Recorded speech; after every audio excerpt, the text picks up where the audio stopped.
I can't think of another profession that is the same as route setting. You know, it's like manual labour. You've got to be bringing in ladders, strip the holds, load them into the buckets, carry them out, wash them, buckets of holds back in, putting them onto the wall, testing the blocks, tweaking the blocks. Like, it's definitely a full-on day. The other side of it is you've got to be creative, you've got choreographing moves, it's very gymnastic, artistic, you could say, visualising these moves up on the wall. It's a hard, tough day, but I wouldn't change it for the world.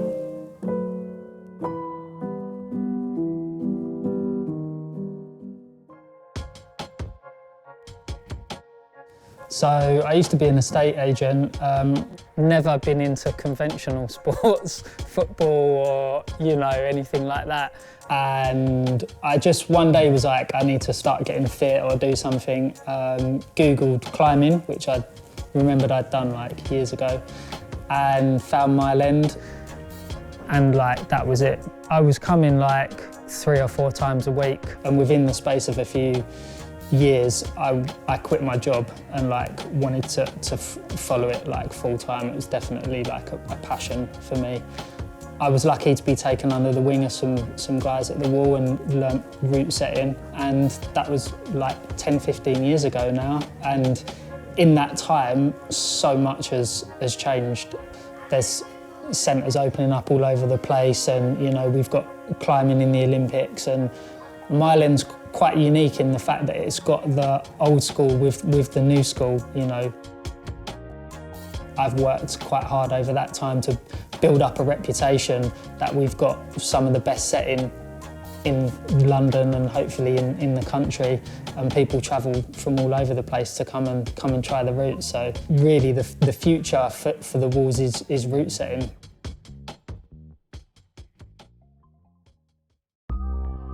So for me, staying in shape for setting is really important. The days are long and hard, and your body's got to be conditioned to doing that.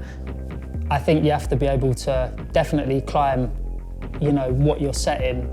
If you're setting for some of the best climbers in the country and maybe the world, you know, you've got to be able to test those moves that you're setting for them, in my opinion. Otherwise, how do you know like that things are working? Like, the margins are so small for them to work that if you can't test that, for me personally, I don't know how you can put that on the wall and, you know, just hope it can work.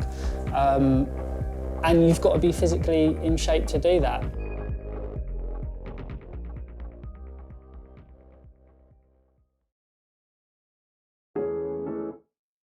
The creative process for me can be a combination of different things. Like, you might have an idea already, you might look at a bit of wall and get an idea, or you might look at a set of holds and get an idea for it.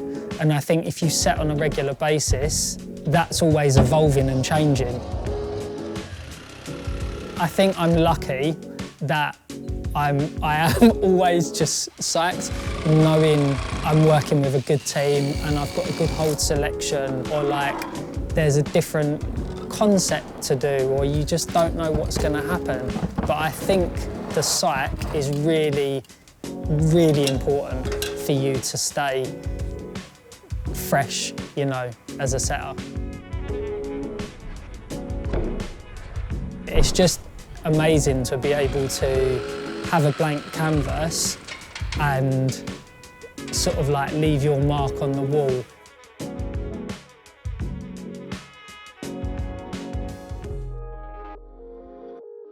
I think my style of setting has definitely changed, but originally my route setting reflected how we were training the most, which was on a steep board. So it was like basic climbing, you know, on like edges and stuff, because there were none of these bigger holds. Volumes were like absolutely unheard of. So certainly training a lot on like basic hard blocks. I tried to emulate that when I was setting, because I was just like, oh, this is mega, like this is what we love doing, so this is what I should set. You know, this is what everyone else must love doing.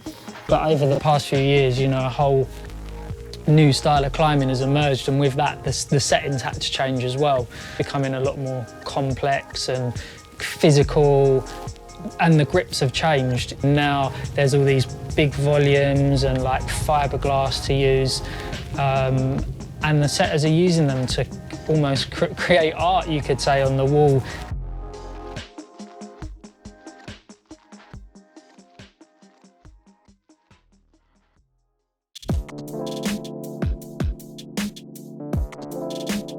For me personally, it's actually enabled me to progress more as a climber and a setter, because it's a new style that I've had to adapt to.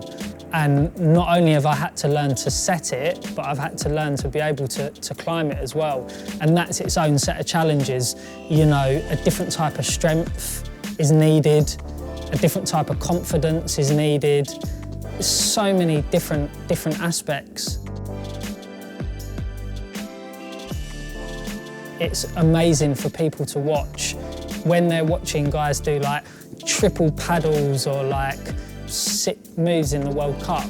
It looks showy, so I think it's a bit more engaging.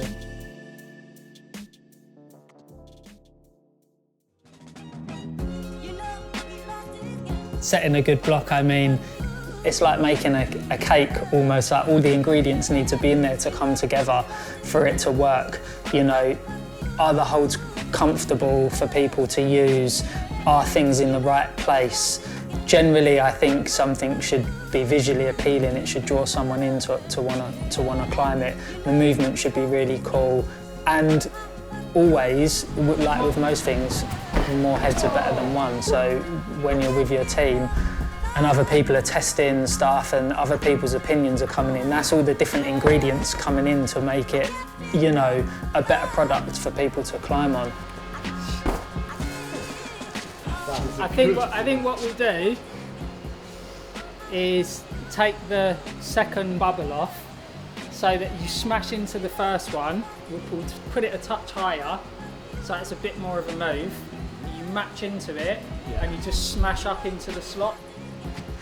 That's a naughty move, that. That is a hard move. Whether it's an easy boulder or a harder boulder, you know, each one's got to have the same amount of love put in.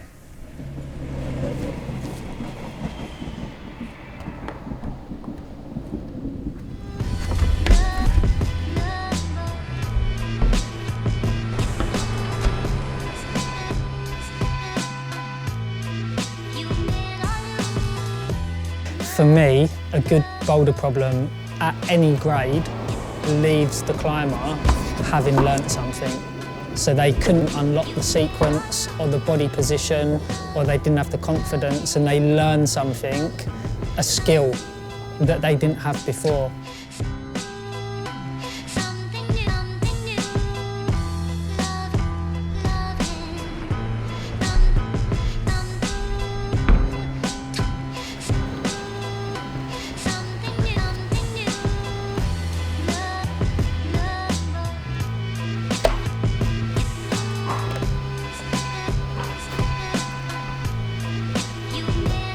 I think a good block is always like a good block, like an amazing block will always stay with you. And there's blocks that people have set here 10 years ago that I can still remember on what holds, where they are, what the moves were.